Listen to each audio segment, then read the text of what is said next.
You've come to the fire again. Sit close, listen. Tonight we speak of gods and wolves, of love, war, and the price of memory. Book 1, The Last Song of Valhalla. Part 1 of the Saga of Red Wolf. Segment 1, The Wind Beyond Death. The wind rolled cold over the harbor, carrying the smell of salt, pine, and the smoke of distant fires. The moon hung low, a dull silver coin in a sky bruised by winter. Erik the Red Wolf stood on the cliff above the sea and listened to the water breaking against the stone. The wind hissed against the harbor, a whisper beneath his breath. Behind him the campfires hissed and cracked. Men drank, laughed too loudly, and sharpened their blades in the dark. Astrid's footsteps came softly through the frost. He knew her tread, light, quick, never wasting motion.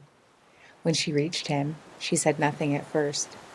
She only placed her hand against his back, feeling the heat through his cloak. "You dream again," she murmured. Erik nodded. "The same. The sea runs red, a wolf without a shadow, and a raven crying over the field." Her voice was calm, but her fingers trembled. "It is not the gods who send that dream. It is a warning." He turned to her. Even in the dim light, her eyes caught the stars, gray and bright like steel. "Tomorrow I ride for Jarl Roth's banner. I cannot return back from it." "You could," she said, "if you wished it." He smiled, the faint, worn smile of a man who already knows his path. "If I wished it, I would no longer be me." Astrid pulled a small object from her cloak, a rune carved from bone, threaded with red wool.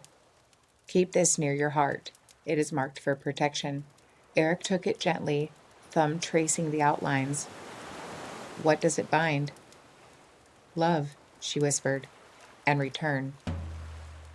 He tied it to a leather cord and placed it around his neck. For a heartbeat, their foreheads touched.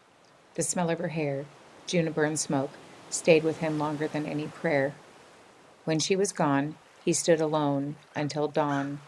The frost thickened on his beard, and the first ravens began to circle the sky. The morning came, pale and sharp, the warriors gathered by the longships, breath rising in the clouds. Shields thumped together, oars slid into iron water. The slow rhythm of rowing matched the thump of a distant drum. Erik's sworn brother, Seven Blacktooth, caught his eye from across the deck. "One more into glory, eh, Red Wolf?" he called. His grin was wide, but something behind it felt hollow. Erik nodded. "We'll die well, or we'll live well to tell it." Seven spat over the side. "The gods decide." The wind carried them down the harbor. Gulls screamed overhead. Beneath their feet, the ship flexed like a living thing. Erik's thoughts drifted to Astrid, to the rune at his chest, to the promise he had made before the firelight faded. "If death takes me, I will find you in Valhalla." The coastline rose ahead, dark forest, jagged rock, and a thin plume of smoke from the enemy's camp. As they neared the shore, Erik felt the weight of the air change. The world held its breath again. The battle came fast. The arrows cut the sky like black feathers. Men shouted, shields locked.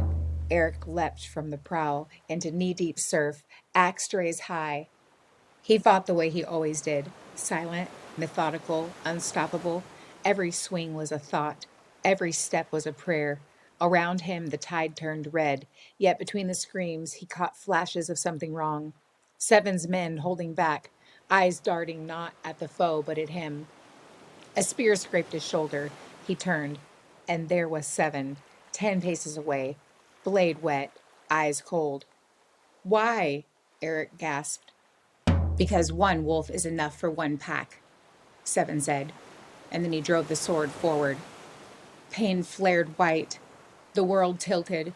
Erik fell into the surf, water rushing around his mouth, blood mingling with foam. The world faded to the sound of his own slowing heart. The sky above thick with ravens, darkness and then light. Not the sun, but a glow that seemed to come from beneath his skin. He floated in still water. His body was whole but weightless. A bridge shimmered before him, arched and golden, stretching over a chasm of mist. At its far end stood a woman in silver armor, eyes frozen like a lake. "You are far from your hearth, Red Wolf," she said. Her voice carried kindness and command. "Am I dead?" he asked. "You are between," she answered. "The battle still echoes behind you. The feast ahead waits for the chosen." He tried to step forward, but something tugged at his chest. The rune, the thread of wool, glowing faintly. "You are bound," she said. "Love anchors you to the mortal world. Few carry such weight across the bridge." Erik looked down at his hands. "Astrid," he whispered. "She calls your name, even now," the woman said. "But know this, every mortal who walks these planks leaves something behind. If you go forward, you may never look back." He took a breath. The air tasted of snow and iron. "Then I'll go forward, but I will remember." The woman nodded once and turned. "Then come, warrior. Valhalla awaits." Light flared, and Erik stepped through. To be continued in segment 2, The Halls of the Chosen.